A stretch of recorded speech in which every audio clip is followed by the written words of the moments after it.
అన్ని వేదికలలో ఇంద్రవెల్లికి ఏది కానివ్వండి, మంచిరాల వేదిక కానివ్వండి, పాదయాత్ర కానీ ఎక్కడ కానీ ఒకటే మాట్లాడడం జరిగింది. 76 సంవత్సరాల నుంచి మా ఉమ్మడి జిల్లాకు అన్యాయం జరిగిందని చెప్పి, ఇవాళ గడిచిన 25 సంవత్సరాల నుంచి వాయిస్లెస్ పీపుల్, ఆదివాసీలు కానివ్వండి, దళితులు కానివ్వండి, లేకపోతే ఇంకా వాళ్ళతో ఉన్న మైనార్టీస్ కానివ్వండి, ఆదివాసీల గొంతులేని వాళ్ళకు గడిచిన 25 సంవత్సరాల గొంతు నేను చేస్తున్నా.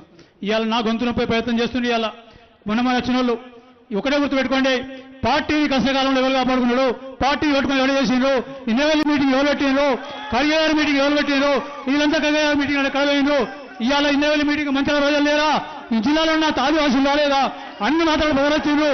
మీరు మాట ఇవ్వడం జరిగింది, మీరు ఎవరికి చెప్పినా నాకు బాధలేదు. ఒక్కరు మాత్రం గుర్తుపెట్టుకోండి, నాకు అన్యాయం జరుగుతుందని భరిస్తా, కానీ మా ఉమ్మడి జిల్లాకు అన్యాయం జరిగేటప్పుడు భరించే ప్రసక్తే లేదు, ఏ పరిస్థితుల్లో భరించాం.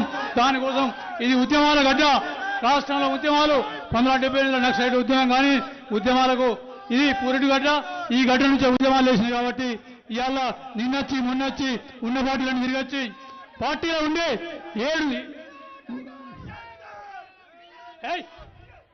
7 రోజులు బెల్లంపల్లి ఒక పాదయాత్ర వేస్తే కనీసం 7 నిమిషాలు కూడా రాలేదు.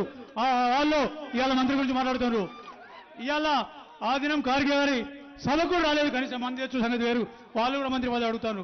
మొత్తం టీఆర్ఎస్ 2 సార్లు, బీజేపీ అన్ని పార్టీలు తిరిగి వచ్చినా ఎవరైతే ఉన్నారో వాళ్ళు కూడా ఇవాళ మంత్రి పదవి అడుగుతున్నారు. వాళ్ళు ఒక కుటుంబంలో 3 అయిపోయినాయి, ఇంకోటి ఇచ్చేస్తే జిల్లాను కాంగ్రెస్ పార్టీ వాళ్ళు దత్తత చేసి అమ్మజేయింది. అప్పుడు కానీ ఈ జిల్లా ఉమ్మడి జిల్లా అనేది తెలుస్తుంది మీకు.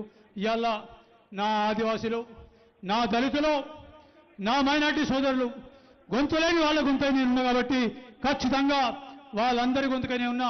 నా గొంతు కొడిస్తే వాళ్ళందరి గొంతులు పోతాయి కాబట్టి ఖచ్చితంగా వాళ్ళ కోసమన్నా దేనికైనా సిద్ధంగా ఉన్నా. ఈ అవకాశం ఇచ్చిన దానికి ఏమన్నా బాధ కలిగిస్తే క్షమించవాలి. పెద్దలు శ్రీధరరావు గారు మాట్లాడుతున్నారు.